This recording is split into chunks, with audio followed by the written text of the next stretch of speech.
Olá pessoal, bem-vindos ao nosso curso de processo penal. Hoje nós vamos estudar a respeito da peça acusatória, aquela peça inaugural que vai dar início ao processo penal.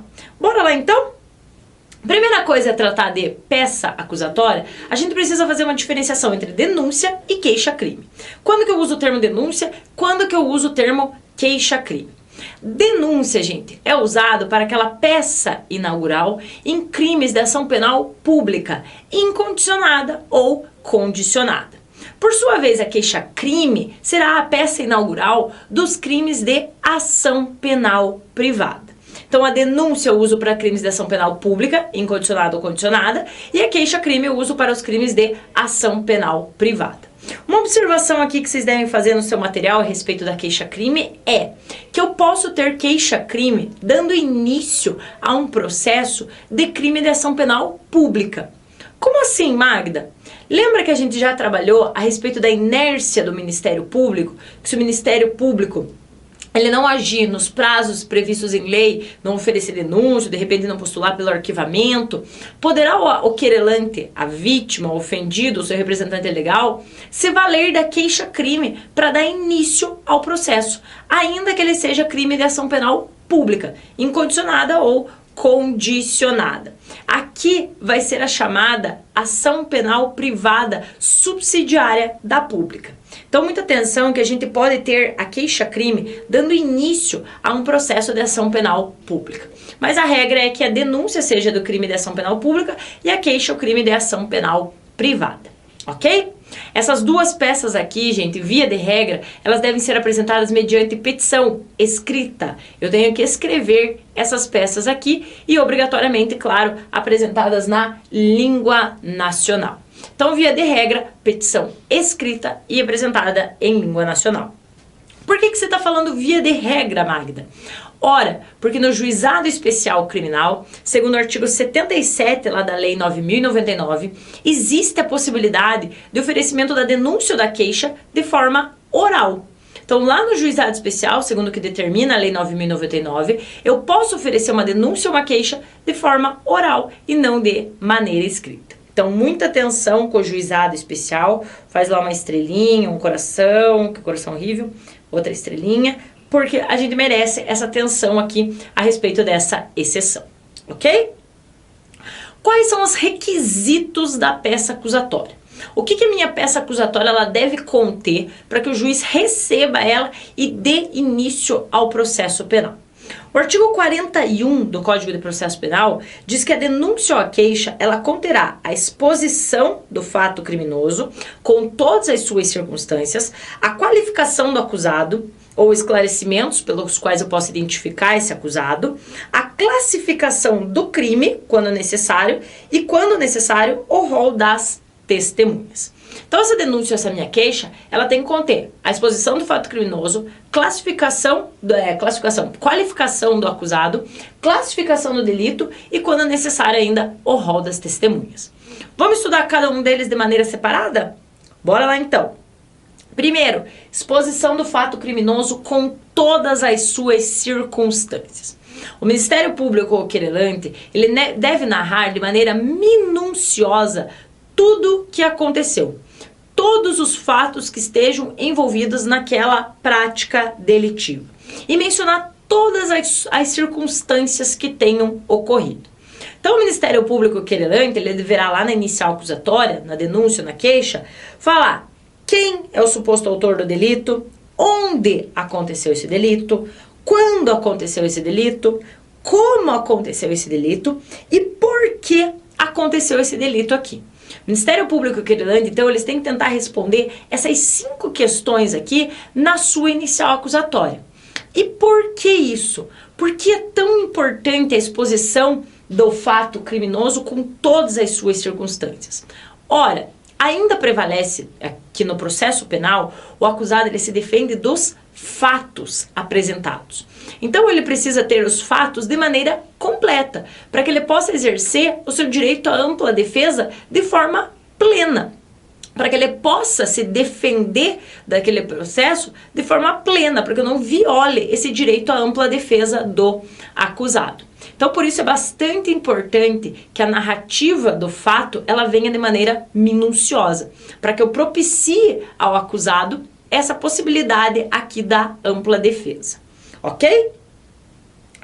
Ainda sobre essa exposição do fato criminoso, de todas as suas circunstâncias, é importante mencionar que a denúncia e a queixa que elas vão delimitar o teor da sentença. É aquele princípio que a gente já estudou, o princípio da correlação, acusação-sentença. É a sentença quem delimita, a peça acusatória quem delimita o teor da sentença.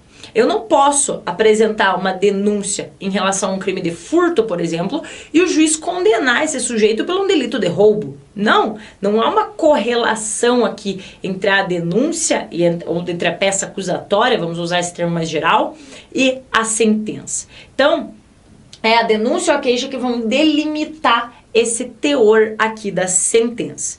Por isso, novamente, que elas devem ser de forma minuciosas, para que possibilitem a ampla defesa do acusado, ok? Dentro dessa questão ainda, surge uma pergunta. O que é a criptoimputação? Nunca ouvi esse nome, Magda. Socorro, da onde que se tirou esse nome? A criptoimputação, pessoal, segundo o professor Renato Brasileiro, é aquela imputação contaminada por uma grave deficiência na narração do fato imputado, que não permite uma defesa plena por parte do acusado. Ela não contém os elementos mínimos para a identificação do fato que tenha ocorrido. Então, criptoimputação é quando é uma deficiência na narrativa dos fatos. Só fala assim: fulano furtou uma televisão. Tá. Quando que ele furtou essa televisão? Onde ele furtou essa televisão? Quem furtou essa televisão? Ou, tudo bem, apontou quem foi, mas por que ele furtou essa televisão? Em que circunstâncias ocorreu esse furto? Eu tenho que expor todos esses fatos aqui, gente, sempre. Eu vou ficar repetindo isso. Vai parecer chato, mas eu tenho que repetir.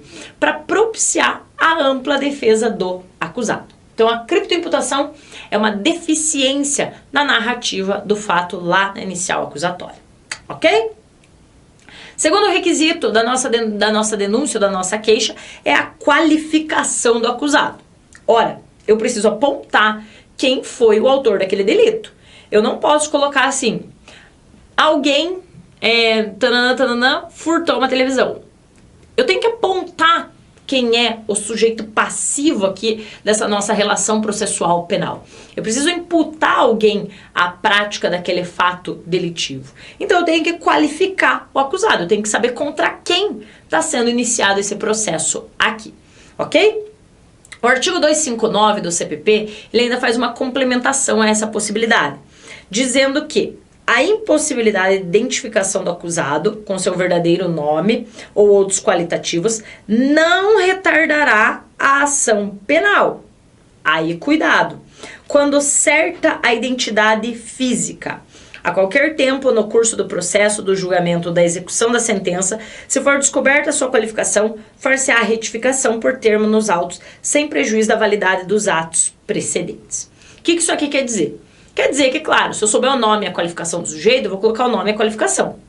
Agora, se eu não sei o nome, mas eu tenho atributos físicos que eu consigo identificar aquele sujeito, eu posso qualificar esse sujeito pelos atributos físicos que levem àquela determinada pessoa. E depois eu faço a qualificação com seu nome e outros dados. Como diz ali o artigo 41 mesmo. Vamos voltar aqui, ó. Fala assim, a qualificação do acusado ou esclarecimentos pelos quais se possa identificá-lo. Eu não posso falar assim: o sujeito loiro do olho azul deu 1,80 m. Quantos desses eu devo ter por aí? Vários, né? Às vezes a gente não acha assim tão fácil, mas tem vários. Tem várias pessoas assim. Ou um homem moreno de 1,80 m. Quantos que eu tenho? Vários também. Vários. Eu não posso fazer essa qualificação. Eu tenho que ser mais específica. Um homem alto, de cabelo castanho, olhos verdes, tatuagem no braço, ou não tem tatuagem, mas tem de repente alguma outra coisa que possa identificar essa pessoa. Então esse artigo 259 combinado com o 41 fala: se eu não sei a qualificação civil do sujeito, não sei o nome, não sei as outras, eu posso identificar ele pelas qualidades físicas, mas eu preciso ser bem específica também em relação a isso. Não basta eu jogar uma qualificação ali genérica, que isso seria o suficiente. Não. Então, outro requisito da inicial acusatória, seja da denúncia ou seja da queixa, qualificação do acusado, ok? Terceiro requisito da nossa inicial acusatória é a classificação do crime. O que é a classificação do crime? Classificação do crime é a indicação do dispositivo legal no qual está em curso o acusado. É eu indicar o dispositivo legal, eu fazer toda a narrativa fática, por exemplo, de um furto e indicar lá, se pedir a condenação dele pelo artigo, nas penas do artigo 155 do Código Penal. Então, você tem que demonstrar que aquela conduta narrada, ela corresponde a um tipo penal, que aquele fato, de fato, é típico. Então, eu tenho que demonstrar que aquela conduta narrada, ela tem a sua correspondência legal na legislação. Só lembrem aqui, gente, claro, que há a possibilidade de emendatio libelli. Lembram da nossa aula de emendatio libelli? Não, Magda, não lembro. Então, vocês vão lá dar uma olhadinha na aula de emendatio libelli de novo, que tá nos links aqui do lado ou aqui, que agora eu não sei identificar que lado que tá, mas está em algum desses lados aqui. Só clicar, procura emendatio libelli, dá um clique ali e assiste a aula. Aula rapidinho, super tranquila. Mas o que é emendatio libelli? Pode ocorrer erro na classificação jurídica do delito. O órgão acusador, seja o Ministério Público, seja o querelante, pode se equivocar na classificação jurídica do delito, colocar um outro artigo lá. E aí, no momento de prolação da sentença, o juiz ele faz a devida adequação. Então a classificação jurídica, a classificação aqui do crime, apesar de alguns falarem que é um requisito essencial, muitos falam que ele não é essencial. Claro, tem que conter uma classificação jurídica, mas não exatamente a mesma, que pode ocorrer um equívoco e aí seria arrumado mediante a emendatio libelli, ok? Próximo requisito, rol de testemunhas. Rol de testemunhas, gente, nem sempre é necessário. Nem sempre eu tenho testemunhas do delito. Mas, se eu tiver testemunhas, esse é o momento para eu fazer o arrolamento das testemunhas. É nesse momento, na inicial acusatória, que eu tenho que já indicar as testemunhas que serão ouvidas ao longo do processo, ok? Mas não é um requisito necessário, já que pode ter delitos que não vão ter testemunhas e aí não tem obrigação de indicar alguém só porque tem que pôr testemunhas. Não, só quando realmente for necessário. Ainda fora do artigo 41, mas a doutrina até aponta como requisitos da peça acusatória, o endereçamento. Eu tenho que endereçar ela para um juiz, ou para um tribunal. Eu tenho que endereçar essa peça, eu tenho que demonstrar para quem que eu estou mandando essa peça. Excelentíssimo senhor doutor juiz de direito da 3ª Vara Criminal da comarca tal. E aí, eu estou fazendo o endereçamento da peça acusatória. Tenho que endereçar ela para algum lugar. Ainda, um outro requisito, redação em vernáculo. O que isso quer dizer? Redação em português. Não posso fazer uma peça acusatória, uma inicial acusatória, em alemão, em árabe, em latim, em mandarim, sei lá, em japonês. Não. Tem que ser em português.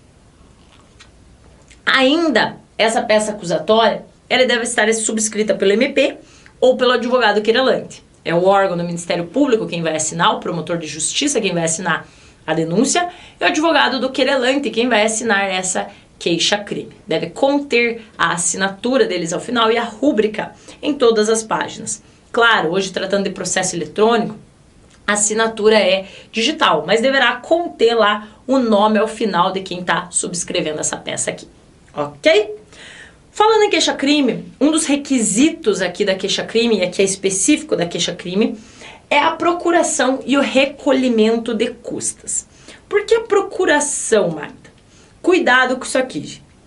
Segundo o artigo 44 do CPP, lá do nosso Código de Processo Penal, ao oferecer uma queixa-crime, o sujeito ele deve estar munido de procuração com poderes especiais, para evitar, de repente, um processinho contra si, por denunciação caluniosa ou por eventuais excessos ali. Então, o advogado subscritor da queixa-crime, eles devem estar munidos de uma procuração com poderes especiais para oferecimento dessa queixa-crime.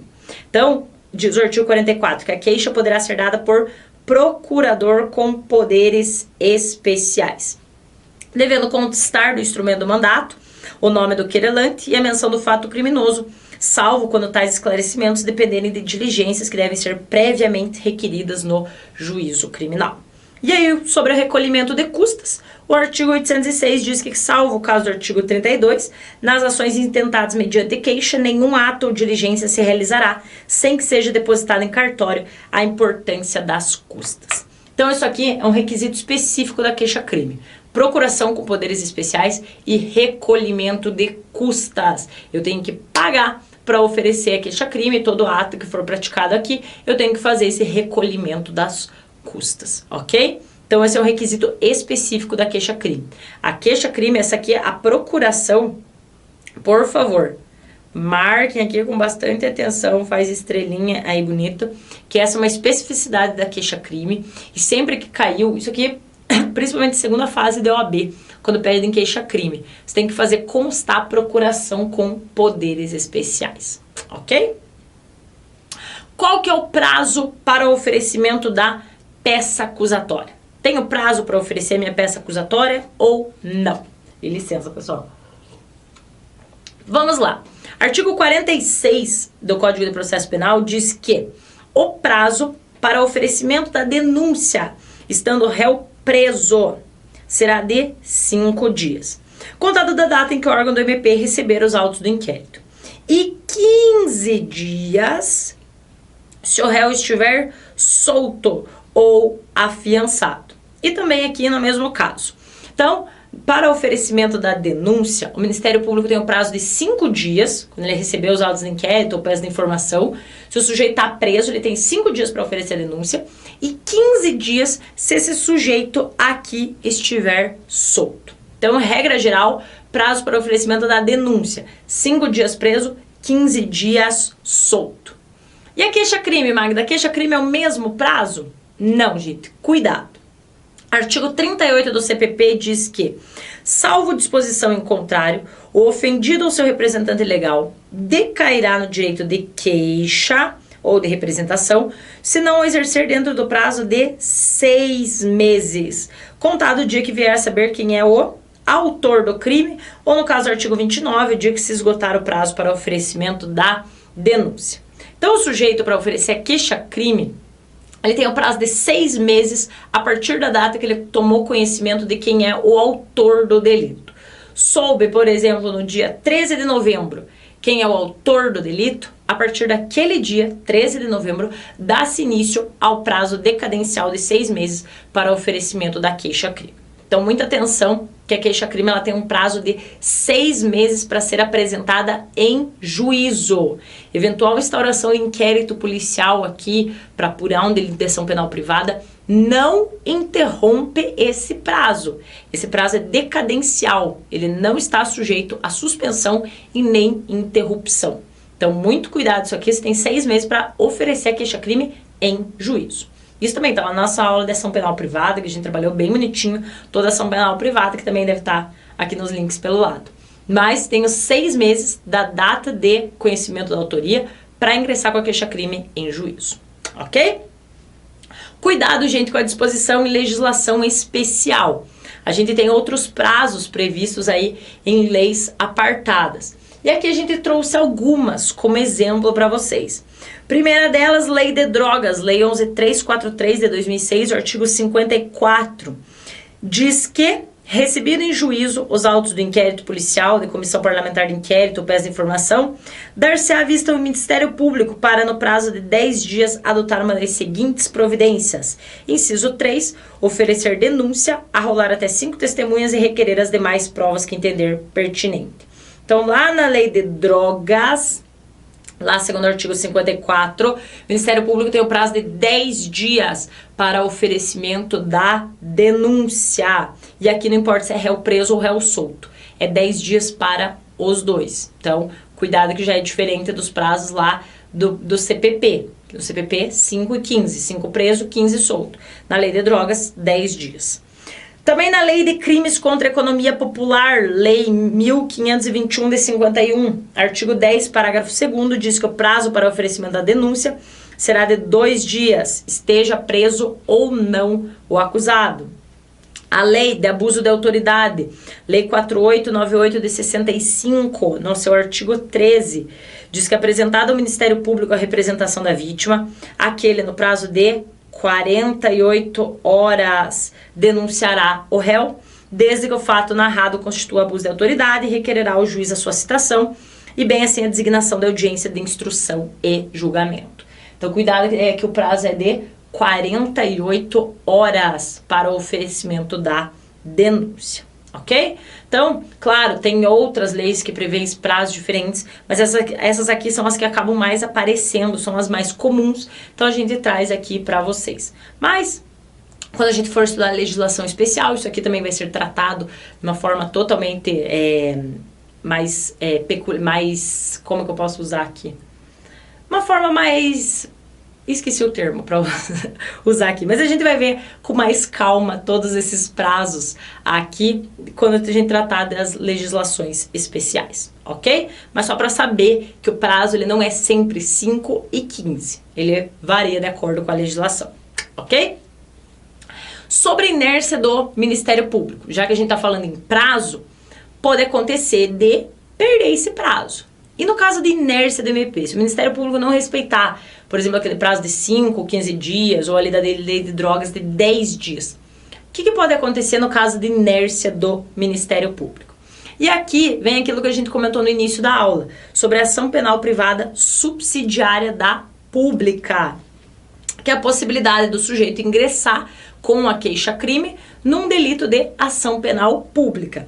E isso está previsto lá na nossa Constituição Federal, no artigo 5º, inciso 59, e também no artigo 100, parágrafo 3º do Código Penal, que fala que será admitida ação privada nos crimes de ação pública se essa não for intentada no prazo legal. Então, havendo inércia do Ministério Público, o Ministério Público tinha 15 dias para oferecer a denúncia, lá no caso de um réu solto, num delito comum, não na legislação especial. 16º dia o Ministério Público não fez nada, não pediu arquivamento, não ofereceu denúncia, simplesmente se manteve inerte. Nesse caso, pode a vítima, né, aqui o ofendido ou seu representante legal, oferecer uma queixa-crime subsidiária da pública, ok? Então pode acontecer isso aqui. A gente também tem essa previsão lá no artigo 29 do Código de Processo Penal, ok? Para a gente fechar, gente, essa aula sobre peça acusatória, a gente tem que fazer menção aqui às chamadas denúncias genéricas e crimes societários, também acusação geral, acumulação de imputação, que são temas bastante recorrentes em provas e que às vezes causam certa confusão. Começando pela denúncia genérica e crimes societários. Primeira coisa aqui que a gente precisa falar é: quando o delito ele for praticado por mais de um agente, deve o órgão acusador, seja o Ministério Público, seja o querelante, ele descrever com a máxima precisão, ou mais perto disso, a atuação de cada um nesses delitos. Nesse delito, qual foi a participação do fulano, qual foi a participação desse ciclano, como que eles participaram disso aqui. Então, eu preciso descrever de forma minuciosa qual foi a conduta de cada um. Para quê? Para propiciar a ampla defesa de cada um, para que eu garanta a ampla defesa de todos de forma plena, para que eu não prejudique esse direito à ampla defesa aqui. Ocorre que, em relação aos crimes societários, ou seja, aqueles que são praticados por sócios, mandatários ou administradores, diz o professor Renato Brasileiro que, em um primeiro momento, a jurisprudência dos tribunais superiores admitia que, aqui ó, ser válido o oferecimento de denúncia genérica. O que é essa denúncia genérica aqui? Não é aquela denúncia que não exige a descrição individualizada de cada sujeito. Simplesmente jogava os fatos ali e falava assim, ó, foi praticado por esses sujeitos aqui. Descrevia uma série de fatos e falava que mais de um sujeito tinha praticado aqueles fatos. Gente, vejam que aqui há um problema já na defesa dos sujeitos, que eles vão ter que se defender de todos os fatos, muitas vezes nem sabia de um determinado fato, e ainda assim vai ter que se defender, porque foi atribuído a eles a prática de todos os fatos de maneira indistinta, sem especificar o que cada um teria praticado. Porém, a jurisprudência hoje ela vem se modificando, inclusive aqui a gente tem até uma decisão do STF, nesse HC 127.415, tem um trecho dessa decisão aqui nesse HC, ela vem se modificando no sentido de exigir que os órgãos acusadores, seja o Ministério Público, seja o querelante, eles identifiquem de maneira direta e objetiva a ação de cada acusado naquela prática delitiva. Você identificar qual é a relação do administrador com aquele fato. Que o simples fato dele ser administrador de uma sociedade, ou ser sócio de uma sociedade, você não pode imputar ele a prática de um delito, só porque ele é sócio. Ah, ele é sócio, ele está no meio, e jogar ele lá. Não, eu tenho que estabelecer a relação desse sujeito com os fatos praticados. Então a jurisprudência ela vem se modificando no sentido de vedar a apresentação de denúncias genéricas nos crimes societários. Que não é porque o sujeito é sócio de determinada empresa que simplesmente ele participou da atividade delitiva. Não, eu tenho que especificar o que aquele sujeito praticou. Ok? Então, isso aqui vem mudando. Dá uma lidinha aqui nesse trecho do HC. Se quiserem dar uma lida nele integral, é bastante interessante. Ok? Ainda sobre essas acusações, esses tipos de acusações, a gente tem as chamadas acusação geral e a genérica, que a gente já falou agora nos crimes societários, mas agora vem trabalhar ela aqui a diferenciar uma acusação geral e uma acusação genérica. O que é uma acusação geral? A acusação geral é um fato delituoso imputado a várias pessoas. Vejam que aqui eu só tenho um fato e estou falando que mais pessoas praticaram esse fato, em concurso de agentes, por exemplo. Então essa acusação geral, ela é permitida pelo código, porque eu tenho só um fato, mas eu estou imputando a vários agentes, sem problema nenhum. É um fato, estou falando, olha, todos eles praticaram esse mesmo fato. Então essa denúncia, ela é admitida. Por sua vez, a denúncia genérica são vários fatos típicos, genericamente atribuídos a várias pessoas também. Aqui, eu não delimito quem agiu de cada forma. Eu simplesmente jogo vários fatos e várias pessoas, sem falar o que cada um praticou naquela atividade delitiva.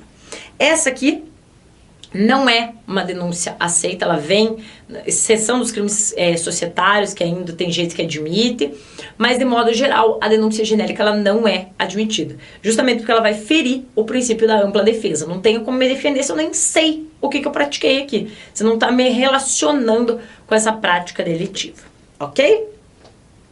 Ainda sobre peça acusatória e acusações, a gente pode falar da cumulação de imputações. Cumulação objetiva, 2 ou mais fatos, estou cumulando fatos, e cumulação subjetiva, 2 ou mais acusados na mesma inicial acusatória. Não tem problema nenhum.